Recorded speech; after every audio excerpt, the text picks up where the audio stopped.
When Jacob was 8 years old, summer felt endless. Days stretched forever.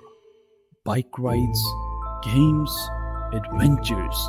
But now, at 38, Jacob blinks and summer is gone. The seasons rush by. Years vanish.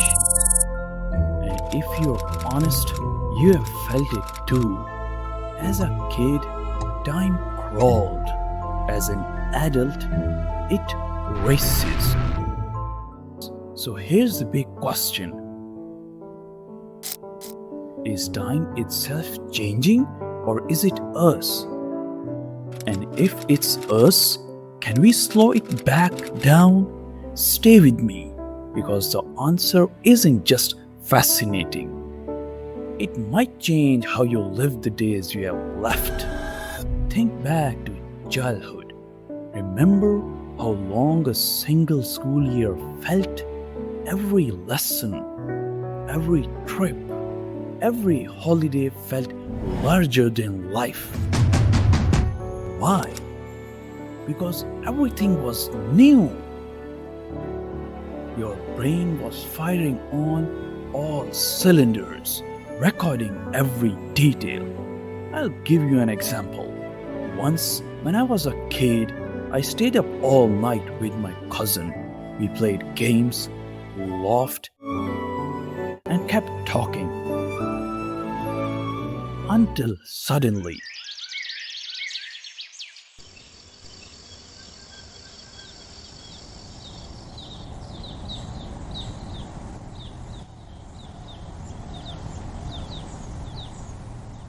light started creeping in.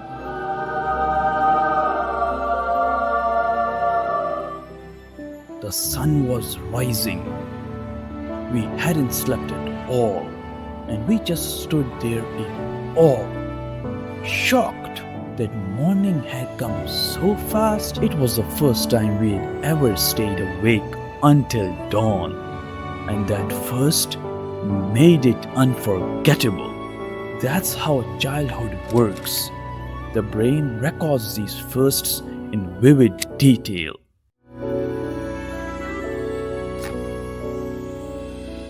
Like a brand new camera snapping its first pictures.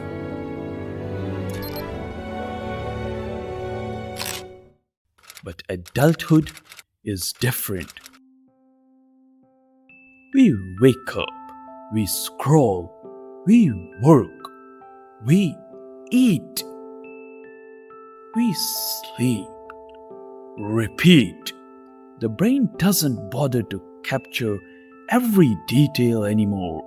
It's seen it all before. So days blur, months vanish. Here's the catch. Routine isn't the only reason time feels like it's slipping away. Here's another way to look at it. To a 10-year-old, 1 year is 10% of their life. That feels massive.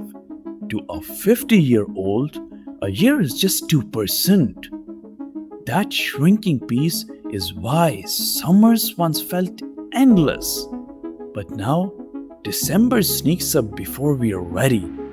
Psychologist Ruth tested this. In a survey of almost 1,000 adults, 77% said Christmas seems to arrive earlier every year. Only 9% disagreed. And it's not just Christmas. A similar study in Iraq about Ramadan. The same pattern appeared. For many, each year felt shorter than the last. The calendar hasn't changed. Our minds have. However, these numbers alone doesn't explain what's happening inside the brain. Think of your life like a flip book. As a child, your brain captured more frames per second. Every detail, every sound, every color, The flipbook flicks by faster. Science journalist Helen Coffey explained it this way. As neurons slow, the brain processes fewer snapshots each moment. It's like watching life in fast forward. And psychologist Steve Taylor adds, novel moments are saved in rich detail, while routine days fade like faint outlines. That's why you remember your first trip to the beach, but can't recall what you ate last Wednesday.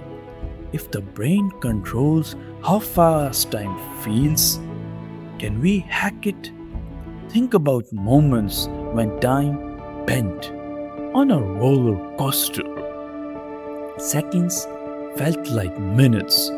In an accident, everything slowed to a crawl. Or during boredom, the clock froze. But later, the whole day disappeared from the memory. Why? Because the brain processes more data in intense or novel moments. More frames, slower time. In boredom, fewer frames are stored, so time drags in the moment but collapses later. Which means this: slowing time has less to do with clocks and more to do with how many memories you create. So, how do we reclaim time? First, novelty. Travel somewhere new, try a new hobby. Even a small change, like walking a different path home, can stretch time. Second, reflection. Journaling or replaying your day at night helps the brain save more details. Number 3, mindfulness. Be present. Notice the taste of your food, the sound of rain, the look on someone's face. Each of these adds more frames to your flipbook. More frames means slower time. So no, time itself isn't moving faster. We are. Childhood felt long because it was full of firsts. Adulthood feels short because it's full of repeats. But here's the good news. You don't have to live on fast forward. You can choose novelty. You can choose reflection. You can choose attention. Because life isn't measured by clocks or calendars. It's measured by moments. Now, I want to hear from you. What steps do you take to make your time richer and more meaningful? Share your thoughts in the comments. Let's learn from each other.